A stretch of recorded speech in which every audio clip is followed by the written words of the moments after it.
সাভারের রানা প্লাজার যে ঘটনা ঘটেছিল বিল্ডিং ধসের, এই বিল্ডিং ধসে 3 দিন আটকে ছিল এক স্বামী স্ত্রী। ওই স্বামী স্ত্রী আজকে স্বামী এই পৃথিবী ছেড়ে চলে গেছে, স্ত্রীকে এবং 2 সন্তানকে রেখে গিয়েছেন। আগে একদিন আসছেন, এই ব্যাংকগুলো কেন আনছেন, এই টাকাগুলো কেন আনছেন? আমি ওগুলো ওদের জন্য 5 টাকা 10 টাকা 50 টাকা এভাবে যখন পারতাম তখন বুঝাইতাম যে ওদের একটা ভবিষ্যৎ আছে। বাবার চেহারা মনে আছে তোমার? বাবা তোমাকে মানে কিছু বলে গেছে যাওয়ার সময়? কিছু বলে নাই? তোমাকে আদর করতো? কেমন আদর করতো? ভালো, অনেক বেশি আদর করতো। আল্লাহ, তো অনেক টাকা টাকা গুনতে তো 3 দিন সময় লাগবে। হ্যাঁ,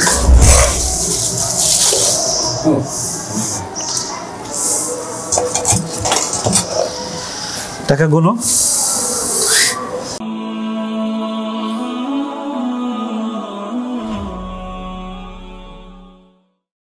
আসসালামু আলাইকুম রহমতুল্লাহি ওয়া বারাকাতুহু। সবাই ভালো আছেন, ভালো থাকবেন, ভালো রাখুক আল্লাহ। আমাদের জন্য দোয়া দিবেন, আল্লাহ যেন আমাদেরকে ভালো রাখেন, সুস্থ রাখেন, নিরাপদে রাখেন, এবং আমরা যেই দায়িত্বগুলো নিচ্ছি ওই দায়িত্বগুলো যেন আমরা সঠিকভাবে পালন করতে পারি, সেই দোয়াটা চাই। আজকে আমি যাদেরকে নিয়ে বসেছি তারা হলো বাবাহীন, পিতৃহীন, আশ্রয়হীন 2 জন মানুষ, যারা এখনো বালেগ হয় নাই। মেবি 9 বছর আর 8 বছরের 2 ভাই। ওদেরকে নিয়ে আসছে তার বিধবা মা, আমাদেরকে নিয়ে আসছে। আপনাদের কাছে পরিচয়টা একদম সহজ। সাভারের রানা প্লাজার যে ঘটনা ঘটেছিল বিল্ডিং ধসের, এই বিল্ডিং ধসে 3 দিন আটকে ছিল এক স্বামী স্ত্রী। আপনারা মিডিয়ার বাদৌলতে ওই সময় দেখেছেন। এই স্বামী স্ত্রী যারা আটকে ছিলেন, ওই স্বামী স্ত্রী আজকে স্বামী এই পৃথিবী ছেড়ে চলে গেছে, স্ত্রীকে এবং 2 সন্তানকে রেখে গিয়েছেন। আমার কাছে এখানে ওয়ারিসের একটা সার্টিফিকেট আছে। এই সার্টিফিকেটে এখানে ওয়ারিস সূত্রের সার্টিফিকেট এখানে সব দেওয়া আছে। যেমন এই মর্মে প্রত্যয়ন করা যাইতেছে যে মৃত রফিকুল ইসলাম পিতা মোহাম্মদ, মৃত মহিউদ্দিন আইনউদ্দিন, গ্রাম সাকরাইল, ডাকঘর সাকরাইল, উপজেলা শিবালয়, জেলা মানিকগঞ্জ, তিনি 9 নং ওয়ার্ডের সদস্য। শের আলী এর সুপারিশ মোতাবেক উক্ত ব্যক্তি মৃত্যুকালে নিম্নবর্ণিত ওয়ারিশ গণদের রাখিয়া যান।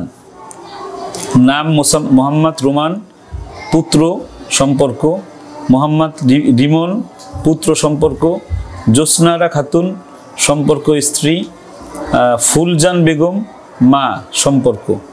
আমি উক্ত মৃত ব্যক্তিদের বিদেহী আত্মার শান্তি ও ওয়ারিশগণের সর্বাঙ্গীন মঙ্গল কামনা করি।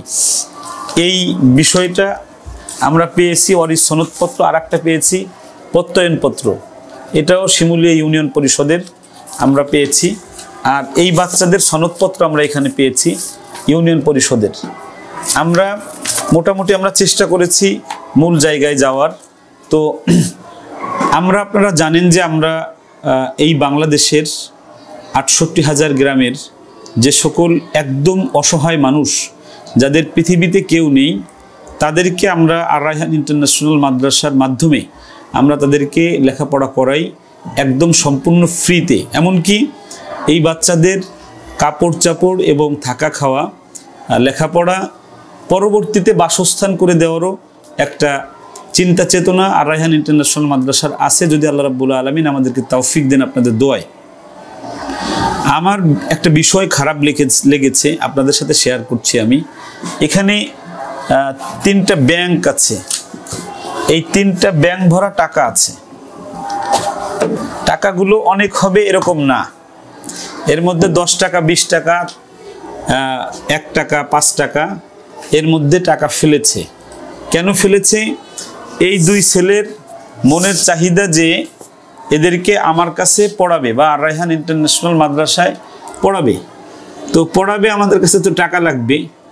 এজন্য এই বিধবা মা বা দক্ষিণী মা, উনি এখানে টাকা জমিয়েছেন গার্মেন্টসে কাজ করে করে। এই গার্মেন্টস থেকে উনি বের হতে পারে নাই।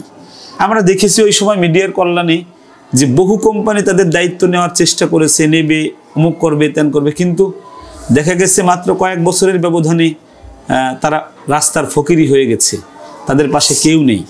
কওমি মাদ্রাসার যে আমরা যে আর রায়হান ইন্টারন্যাশনাল মাদ্রাসা, আমি কাইম মোল্লা বা আমাদের রায়হান, আমরা কিন্তু এই মানুষগুলোর পাশে আছি, থাকবো, আল্লাহ যতদিন আমাদেরকে বাঁচায় রাখবে। এই ব্যাংকের টাকায় অনেক টাকা হবে না, আমাদের 2টা বাচ্চার ভর্তি ফিস 24,000 টাকা হবে না, এরপরে মাসিক 9-18,000 টাকা, এটাও হবে না। আমরা তাদেরকে আজকে ওনার কাছ থেকে আমরা গ্রহণ করতেছি, আমরা গ্রহণ করে আমরা তাদেরকে ওনার যে স্বপ্ন আমাদের কাছে দেওয়ার মূল একটা কারণ হলো, উনি গার্মেন্টসে কাজ করে প্রায় 10 ঘন্টা 12 ঘন্টা ডিউটি করে। এই ছেলে দুইটাকে উনি আমার কাছে বলেছেন যে ঘরের মধ্যে তালা দিয়ে আটকে রেখে যায়, এই 10 ঘন্টা পরে এসে খোলে, ওদের মানসিক সমস্যা হচ্ছে, এই সমস্যা থেকে বাঁচার জন্য উনিও যেন একটু কাজ করতে পারে আর বাচ্চা দুটোর জন্য ভালো মানুষ হয়। আর রায়হান ইন্টারন্যাশনাল মাদ্রাসা এই বিষয়টাকে সুন্দরভাবে করার চেষ্টা করবে ইনশাল্লাহ। আমি একটু আপার কাছে যাচ্ছি। আপা ভালো আছেন? আলহামদুলিল্লাহ। আপনার নাম কি? মোহাম্মদ জোসনা আক্তার ঋতু। জোসনা আক্তার ঋতু। আপনার স্বামীর নাম? মোহাম্মদ রফিকুল ইসলাম। রফিকুল ইসলাম। আপনার গ্রাম, মানে আপনার স্বামীর গ্রাম? সাকরাইল। সাকুরা? সাকরাইল। সাকরাইল। পোস্ট? পোস্ট সাকরাইল। থানা? থানা শিবালয়। হ্যাঁ, থানা শিবালয়। শিবালয়? শিবালয়। জেলা?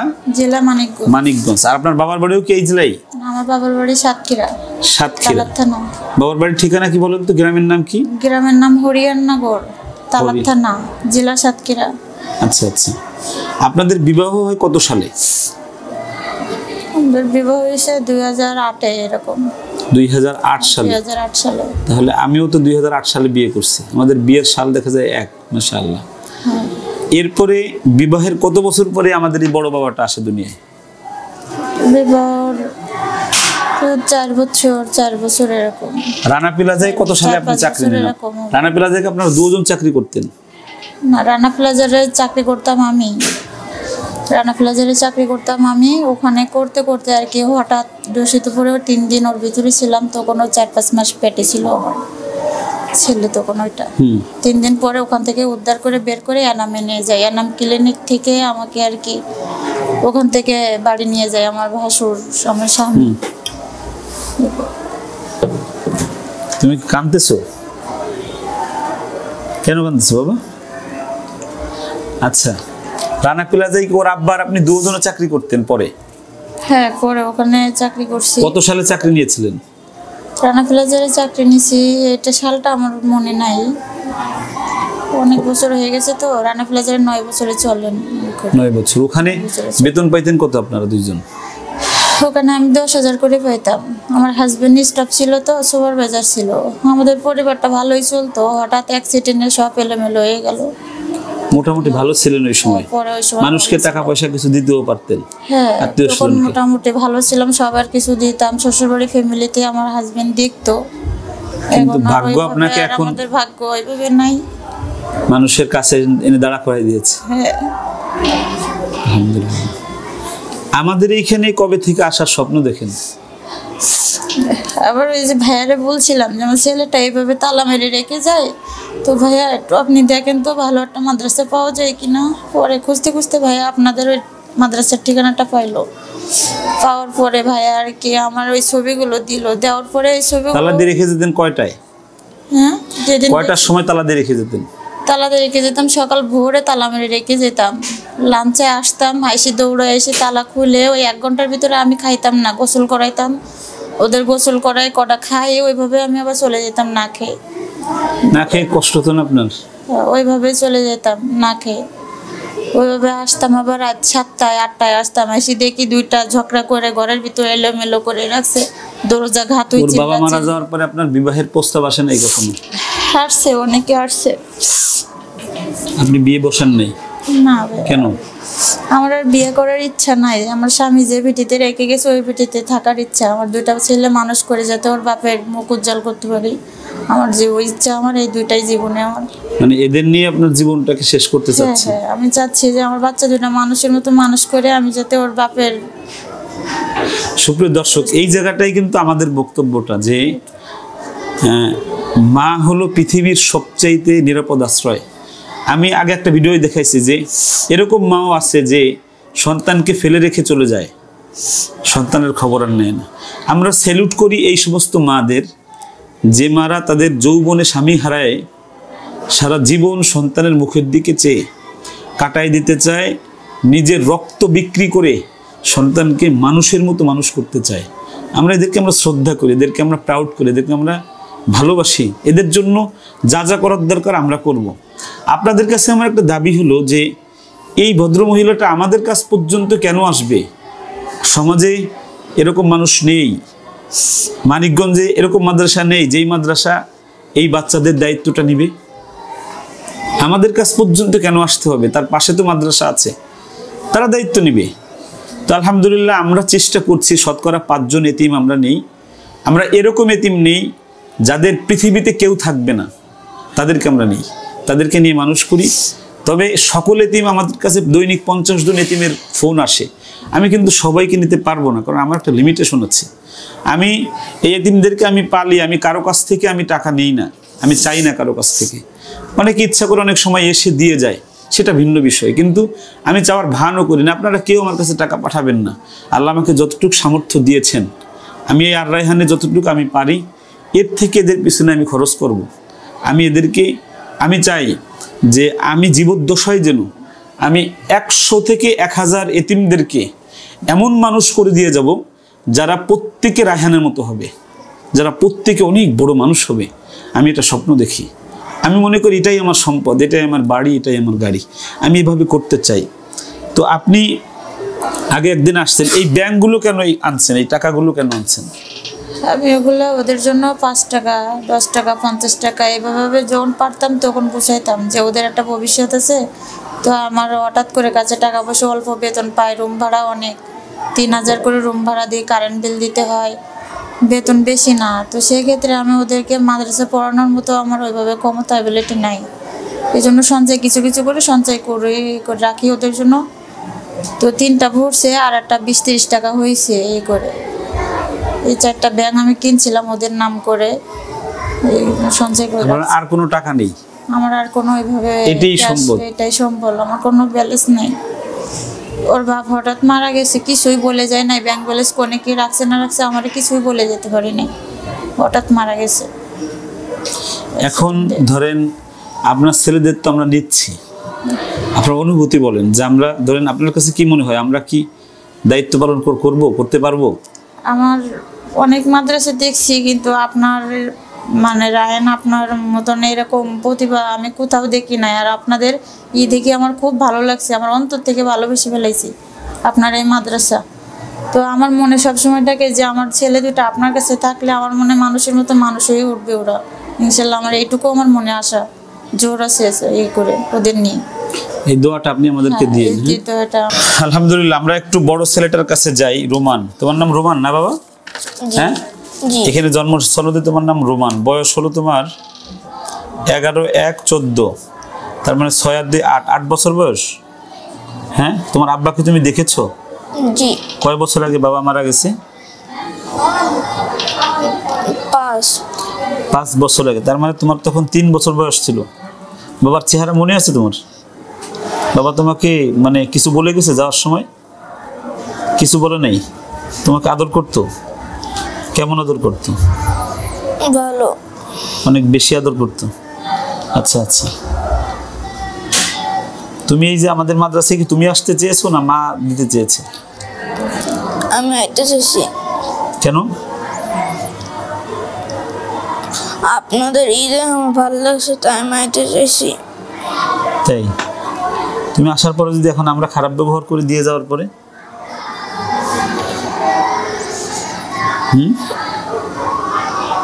তাহলে কি থাকবা না চলে যাবো? থাকবো। খারাপ ব্যবহার করলেও থাকবা? আচ্ছা, তুমি কি হতে চাও? আলিম। হাফেজ হতে চাও আর আলেম হতে চাও? আচ্ছা। মা আমাকে ফোন করে বললো যে অন্য মাদ্রাসায় অনেক জায়গা দিতে চেয়েছে, তুমি নাকি বলছো যে অন্য কোথাও পড়বা না, কেন? আপনাদের ঈদে আমার ভালো লাগছে তাই। যদি আমরা না নিতাম? যদি তোমাদেরকে আমরা না নিতাম তাহলে বলো, তাহলে কি করতাম? পড়তা না? এই মাদ্রাসায় তোমাদেরকে যদি আমরা না নিতাম ভর্তি, তাহলে কি করতাম?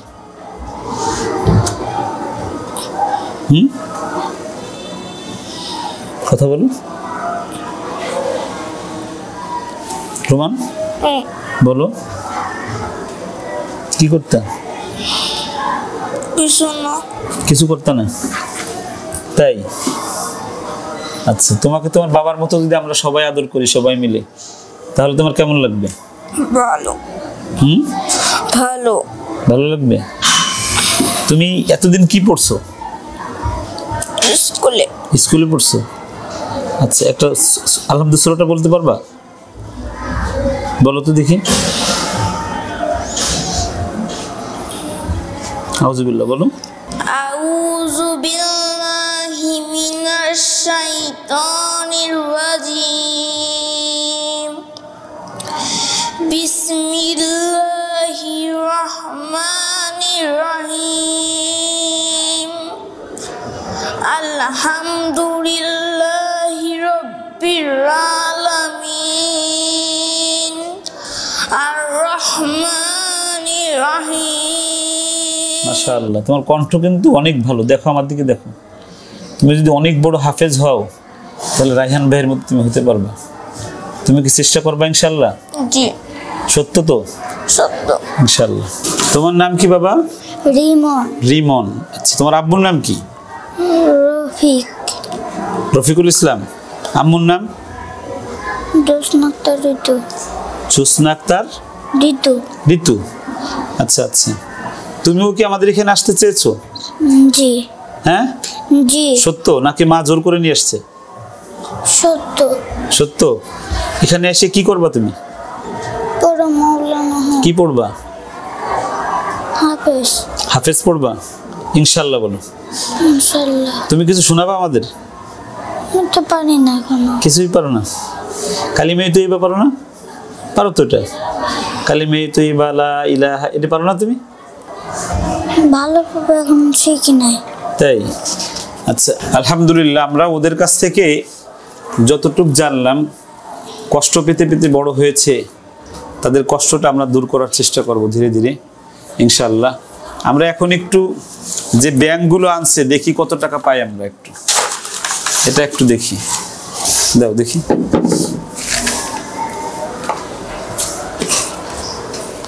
কাটি না? তুমি কাটবা? আমি কাটবো।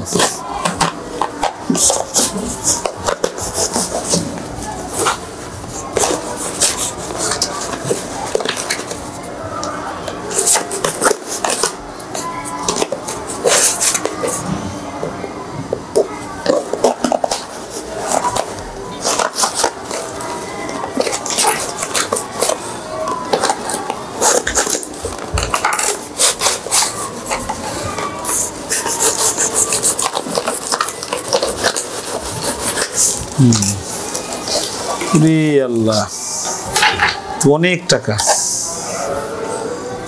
দেখছো কত টাকা? এটা এটা ভেঙে ফেলবো।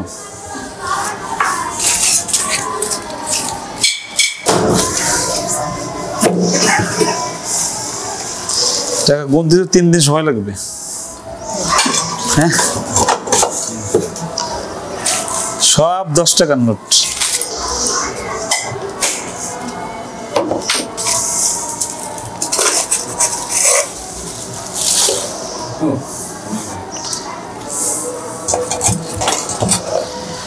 টাকা গুনো,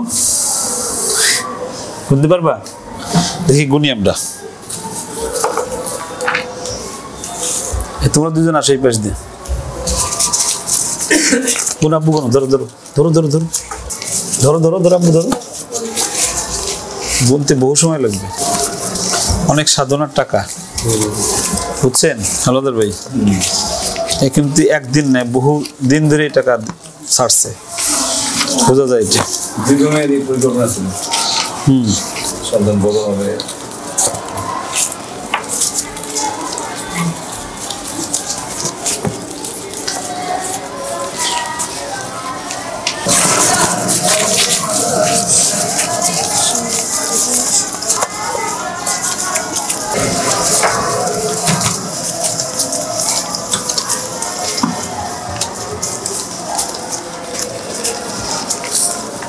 সুপ্রিয় দিন ও ভাই ও বোনেরা, কিছু কিছু ভাঙ্গা গড়ার জন্য হয়, আর অনেক ভাঙ্গাই ভাঙ্গার জন্য হয়।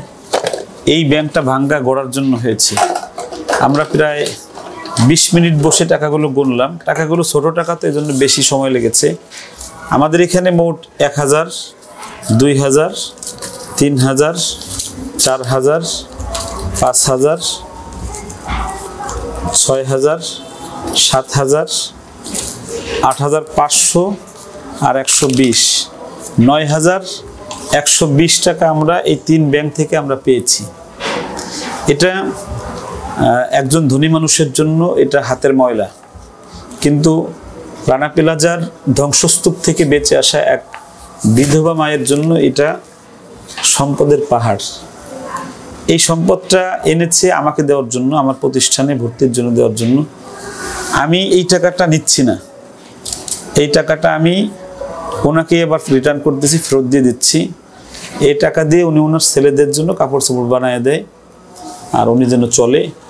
আমি ছেলেদেরকে লেখাপড়া শিখাবো, আমি ফ্রি খাওয়াবো, আমার সাধ্যমতো কাপড় চাপড় দেবো।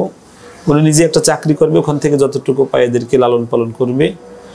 আমি যে দায়িত্বটা আজকে নিচ্ছি, আর রায়হান ইন্টারন্যাশনাল মাদ্রাসা যে দায়িত্বটা নিচ্ছে, সেটা হলো এই 2 জন এতিম সন্তানকে যতদিন লেখাপড়া করবে এতদিন আমরা তাকে খাওয়াবো, পড়াবো, লেখাপড়া করাবো। এতে আমাদের প্রতি মাসে 18,000 টাকায় 2 জনের পিছনে খরচ হবে। এই টাকাটা কোথা থেকে ব্যয় হয়? এই টাকাটা রায়হান ইন্টারন্যাশনাল মাদ্রাসা একটা ছাত্রের কাছ থেকে মাসে 9,000 টাকা নেয়, সর্বনিম্ন 12,000 টাকা ভর্তি ফিস নেই। এই টাকা থেকে কিছু টাকা থেকে যায়। এই টাকার বড় একটা অংশ, 70 থেকে 80% টাকা আমরা এই ধরনের যারা পৃথিবীতে কেউ নেই তাদের পিছনে আমি ব্যয় করি, অর্থাৎ আমার টাকা। এরপরেও অনেক ভাই এতিমদের পিছনে খরচ করতে চায়, সঠিক জায়গা পায় না। আমাকে অনেকে ফোন দেয়, আমি অনেকটা না করে দিই বেশিরভাগ। যদি কেউ স্বেচ্ছায় এসে আমাদের এখানে এতিমদের মাথায় হাত দিয়ে টাকা দেয়, আমরা সেই টাকাটা আমরা নিই। আপনাদের কাছে আমি দোয়া চাই, আমি অনেক ধনী হতে চাই না, এতটুক টাকা চাই যেই টাকা দিয়ে আমি 500 বা 1000 এতিম লালন পালন করতে পারি এবং তাদেরকে কোরআন শিখাতে পারি। এতটুক টাকা যেন আল্লাহ আমার কাছে পাঠায়, ব্যবস্থা করে দেয় আল্লাহ। আপনাদের সকলের নেক দোয়া চাই। আমি আপনাদের উদ্দেশ্য করে বলছি, যারা এই ভিডিওটি দেখবেন, আপনি মাসে 5000 টাকা রোজগার করেন, এই 5000 টাকা থেকে আপনি 100 টাকা হলেও আপনার পাশের একজন দুস্থ, অসহায় বা এতিমের পিছনে ব্যয় করেন। এতে আপনার লাভ কি? এতে আপনার লাভ হলো আল্লাহ রাব্বুল ইজ্জত ওয়াল জালাল আপনার সকল সমস্যার সমাধান করে দিবেন ওই অতটুক এতিম অসহায়ের পাশে থাকার কারণে। যারা ধনবান আছেন, অনেক বড় বড় চাকুরিজীবীরা আমার কাছে ফোন করে, আপনাদের কাছে আমার বিনীত আরজ থাকবে, আপনার পাশের কওমি মাদ্রাসায় মাসে একবার যান, এই ধরনের এতিম যে ছেলেটা আছে তার মাথায় হাত দেন, তার কপালে চুমু খান, তাকে আপনার রোজগারের অর্জিত টাকা থেকে একটা পাঞ্জাবি বানিয়ে দেন, তাকে রেস্টুরেন্টে নিয়ে একটা ভালো খাবার তাকে খাওয়ান। আমি হলফ করে বলতে পারি, আপনার এই একটা আমল আল্লাহর আরশ পর্যন্ত পৌঁছায় আপনার সমস্যার সমাধান করে দেবে। আমি এখন এই টাকাগুলো আমাদের এই বাবাজিদের হাতে আমি তুলে দিই, ওর মার হাতে তুলে দিই। আমাদের কাছে দিয়েছিল, এটা আমার টাকা। এখন আমার টাকাটা, ভর্তির টাকাটা আমি ওদের কাছে দিই। আপা, টাকাগুলো আপনাকে দিয়ে দিলাম, বুঝছেন, আমার লাগবে না এই টাকা, এদেরকে কাপড় চোপড় বানাই দিয়ে ধরেন। দিছিলেন ব্যাংককে, দিয়ে দিলাম টাকা, ধরো বাবা। এখন আপনার কাছে আমি একটু জানতে চাই যে আপনাকে তো দুনিয়াবি অনেক ব্যাংক, অনেক ইন্ডাস্ট্রিজ, অনেক বড় লোকরা ওই সময় আশ্বস্ত করেছিল না আপা? আমি আপনার কাছে একটা কথা জানতে চাই, অনেক ব্যাংক, অনেক কোম্পানি, অনেক ইন্ডাস্ট্রিজ, অনেক রাজনীতিবিদ আপনাকে ওই সময় ওয়াদা করেছে অনেক কিছু দেবে, আপনি সারা জীবন চলতে পারেন। আপনি কি সেটা পেয়েছেন? না, আমি কিচ্ছু পাই নাই। রানা প্লাজার থেকেও আমি কিছু পাই নাই, আমার হাজবেন্ডের এখান থেকেও আমি কিছু পাই নাই। আমার বাচ্চাদের জন্য 1 টাকা সাহায্য করার মতো এই দুনিয়ায় কেউ নাই, আমার দেখেই না কেউ। আমি নিজে কর্ম করে গার্মেন্টস কেটে যা করি তাই। আজকে যে আপনার এই যে অর্জিত টাকাগুলো আপনি আমার জন্য এনেছিলেন, আমি দিয়ে দিলাম। আমি এই টাকা দিয়ে কি করুম ভাইয়া? ওদের পিছনে আপনি করে দেন, আপনি নেন। আমি বলতেছি, আপনার কেমন লাগলো যে আমি আপনার টাকাটা আনছেন আমাকে দিতে, আমি আপনাকে দিয়ে দিলাম। আপনার অনুভূতিটা জানতে চাই একটু। অনুভূতি কি বলবো ভাই, আপনার মতো মহান মানুষ তো এই দুনিয়ায় আসলে খুব কম মেলে। আপনার মতো মানুষ এই দুনিয়ায় খুব কম। তো আপনার অন্তরটা অনেক ভালো, আর আমি মনে করি যে আপনার মতো মানুষ এই পৃথিবীতে আর একটাও নাই। সুপ্রিয় দর্শক, আমি এই জায়গাটায় আমরা কাজ করতে চাই, কওমি মাদ্রাসার আলেম ওলামারা, ছাত্ররা, আমরা এই কাজটা করতে চাই। আমরা মুখে যা বলি তার চাইতে একটু বেশি করার চেষ্টা করি। ইন্ডাস্ট্রিজ, মিডিয়া বা তারা কত, আমরা দেখেছি মিডিয়ার কল্যাণে তাদের কত ধরনের ওয়াদা করেছিল, আজকে সে পথে বসেছে। আল্লাহ যেন আমাদের এই কওমি মাদ্রাসায় পড়লে আপনার লাভ কি, পড়ালে লাভ কি আপনার সন্তানকে। আমরা গত এক সপ্তাহ আগে দেখেছি যে আর্কিটেক্ট বাবা তার সন্তানদেরকে ইঞ্জিনিয়ার, পুলিশ বানায়েছে। তার সন্তানরা বৃদ্ধাশ্রমে রেখে দিয়েছে, লাশ দেখতে পর্যন্ত যায় নাই, জানাজায় যায় নাই। আমরা এই সন্তান আমরা চাই না, আমরা এই লেখাপড়া আমরা চাই না। যেই লেখাপড়া সন্তানকে অমানুষ বানিয়ে দেবে। আমরা সন্তানকে একজন সন্তান বানাতে চাই, আমরা সন্তানকে মানুষ বানাতে চাই। আপনাদের কাছে দোয়া চাই, আমরা এই মেসেজটাই বাচ্চাদের কলিজার মধ্যে ঢুকাইয়ে দিই যে মা বাবা পৃথিবীর শ্রেষ্ঠ সম্পদ, এদেরকে লালন পালন করতে হবে, এদেরকে দেখতে হবে। আপনারা সবাই আমাদের জন্য দোয়া দিবেন। আমি আজকে একটা মেসেজ দিচ্ছি আপনাদেরকে, আমাদের ভর্তি বিগত 2 মাস আগে থেকে বন্ধ হয়ে গিয়েছে। আমাদের 600 সিট ছিল, সব শেষ। আমরা 2023 সালের ভর্তি নিব আমরা আগামী রমজান, আমাদের রমজান টু রমজান।